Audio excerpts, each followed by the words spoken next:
Hi.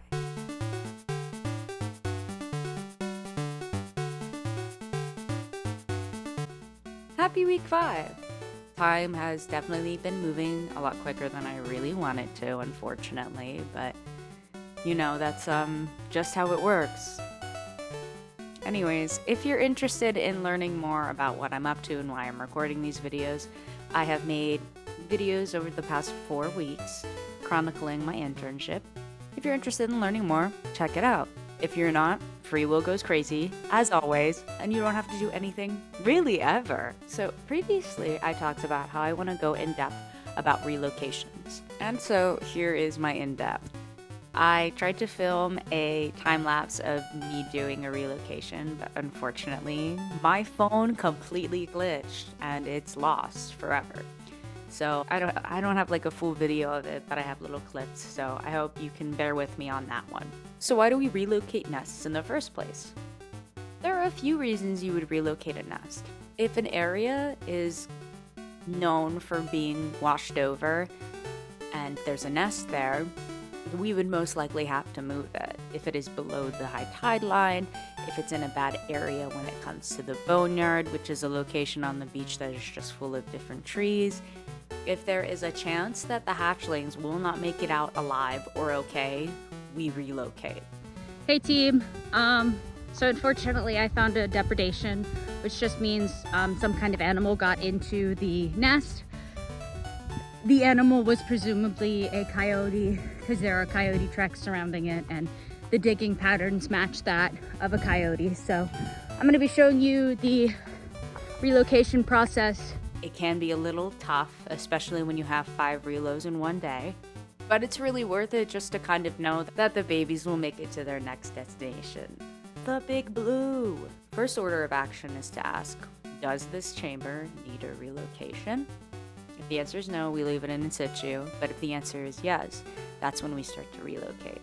We take original coordinates to where the nest was, and then we start to gently pull up the eggs in this kind of like claw-like manner, but it's like you have to be very gentle and not try to move your wrist as much just because we aren't sure when the egg starts to have that connection with the embryo and starts developing. Research is still kind of indefinite, so it's best to be very gentle with the eggs when you're moving them. But sometimes it can really be tough because sometimes the chamber is narrow or it's just very difficult to get to the eggs, but it's really important to be very careful. This is normally a 2-person job, so person A begins to pull out the eggs and starts to count them. Okay, so that was the old reload location. I did not film that because it's scary, but here are all the babies that I saved. Yay! While person B digs the chamber, we have this funny looking tool that's kind of like, I don't even know how to describe it. This is how it looks though. I don't know the name of it, I'm so sorry. But person B uses that and digs the hole in. Then they have this little shell that they use to kind of hollow out the inside to make the mushroom shape of the chamber, which is mostly where the eggs will sit. When choosing a location for a relocation, that sounds so silly, you really want to choose an area that has good sand, not too many roots in the sand, no dark sand as well because it's just mixed with clay and very loamy. It's not good for them because it's a sign of moisture, and additionally on an elevated surface, so they will have some form of protection if there is a king tide that ends up almost washing them over, if that makes sense. When person A is counting the eggs, they put about, I'd say 12 handfuls of mom sand, which is just the sand from the egg chamber, into a bucket and they start counting them out. It's preferred that we count them out by 10s, but what I like to do is do 4 sets of 10 just because there are a lot of eggs within egg chambers for loggerheads. The most I have ever seen has been 160 some, but there have been anomalies of 200 on occasion, which is really just something so crazy. So it's important to kind of be able to count those. I use sometimes like a reed or a small stick to kind of keep track of them and make little tally marks. It's just really important to keep count of them. Sometimes when probing for the chamber, what happens is you accidentally probe eggs. It happens all the time. It's a very normal thing. It especially happens with the metal probes. It's important to pull the eggs out that are probed or potentially damaged. due to maybe a depredation or something like that and put them aside and count them. Depredations are a totally different thing. It's just if an animal of sorts gets into the egg chamber and starts to pull them out, and if there's shells around, that's another indication of a relocation. And you would still move them, but also count what was lost. Hope that makes sense. Hope you're following me on this one. The ones that are broken, have like maybe the yolk or just the shell, we take those for genetics, just so they don't go to waste, I guess, if that makes sense. So once person B finishes up the chamber, they normally take the relocation coordinates and then do the genetics. They leave the metal cage over the stake that we put behind it to indicate what number it is, and then the person A comes over with the eggs, gently puts them in there, covers the hole up, puts the cage around it, puts the stake in it, and that's a relocation process.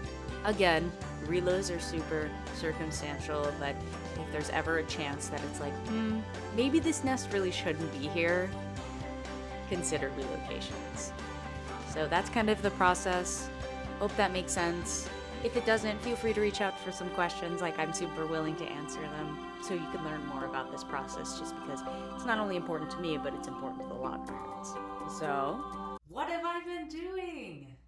I actually have recently realized that my hair is beginning to turn green. Not super great or excellent, but there's only so much I can do living on an island, so I just have been kind of going with it. I've seen a lot of really gorgeous sunrises and sunsets, which has been super awesome.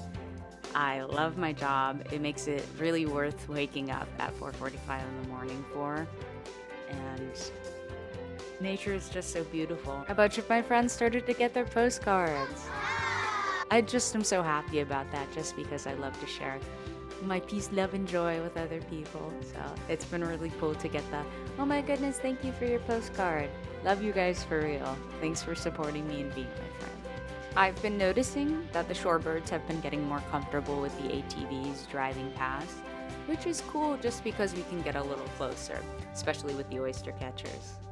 That means we could get better pictures of them, but some of them are still flighty just because shorebirds are naturally flighty, but it's really cool to kind of have birds recognize that we're not a threat, if that makes sense. Hey guys, so I'm currently overheating, or whatever it's called. I just wanted to say please, yep. I went to the laundromat with my coworker this week just for fun, mostly just to see what was going on. I washed my clothes at the house here because I use mineral sunscreen, but if you don't use mineral sunscreen, our water has a really high iron content in it. So when you use the washer and dryer, the washer stains all of your sweat stains orange, which is so super not cool. So I went out into town, we got pizza, which was really super fun, and we just kind of hung out. But my days off were Thursday and Friday. I didn't do too much. I played The Sims for a little bit. And then on Saturday, when I went back to the field, it was my brother's birthday. Happy birthday, brother. I know you're out there. Hope all is well. My shift on Saturday was just mostly checking some nests. We got a few crawls and a few nests, but it was mostly just seeing what's up, because hatchling season is in fact coming up soon. And next week, I look to talk about that more in depth. So maybe you're wondering, who is the creature of the week? And this week's creature of the week is the diamondback terrapin. I've talked about the diamondback terrapin previously because we do a minor research project on them, but I'd figured I'd go a little more in depth about them, so I'm passing it off to Amanda. Thanks, Amanda. So, as I said earlier, our creature of the week is the diamondback terrapin. Their scientific name is Malaclemus terrapin. I'm not sure if I'm saying Malaclemus right. Let me know how you say it, because I don't think I'm saying it right. They're known for their diamond-shaped markings on their scutes. Here they are. Definitely an indicator that it is a diamondback terrapin. They are especially known for swimming because they have really, really strong back legs as well as good fins in order to propel them. Okay, like pause, look at their babies for a moment.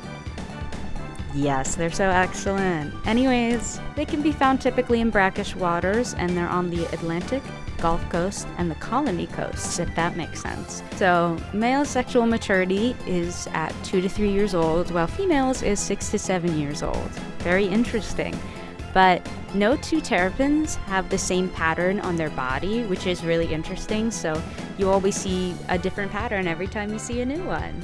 In this species, the males are smaller than the females. The males have been noted to get up to 6 inches, and the females have been noted to get up to 9. These guys can be pets if you really want them to be, but they do require a lot of specific care.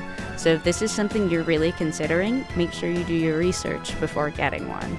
Please. They can live up to 40 years in captivity and 25 in the wild, and these creatures can be sometimes seen in aquariums, so take a look. They're really cool, and I think they are friendly if an animal were to give off an aura. They definitely are friend material. Like, these guys look like they would be friends. Like, the snapping turtle would not be my friend. However, these guys unfortunately are recognized as vulnerable by the IUCN Red List. They are decreasing, so hopefully the little parts of research that I do for the diamondback terrapin on the island make a little bit of a difference. I'm also hoping that other programs are looking into them extensively just because they deserve to be preserved and protected. The unfortunate reality is 20% of the hatchlings live past their first year, and the eggs are eaten, especially by different creatures like fox, raccoons, coyotes. So there's a reason these guys are kind of going out. And they're also actually being sent to Asia because their meat is apparently a delicacy, which I don't really understand why we would ever want to eat turtles, but whatever. Anyways, the diamondback terrapin is a super cool and interesting turtle that is on our east coast, and I love them so much. And if you ever get the chance to see them in real life, I hope you do. Back to you, Amanda. Thanks, Amanda, for sharing so much about the diamondback terrapin. Aren't they just so silly? They're really cool, and I love the way their face looks.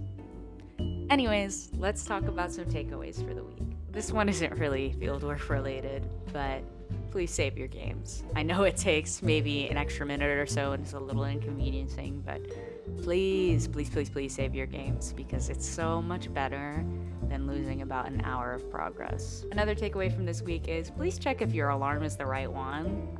My alarm did not go off one of the days I was working, and it was because it was set for 4:45 p.m. Oh, so make sure your alarms are correct and save your games. But other than that, still excited to see what the coming weeks give me. I'm hoping to see more moms. I'm really excited to see some babies. But yeah, good week. I'll talk to you next week, and I appreciate the support that I've been receiving. Okay, bye.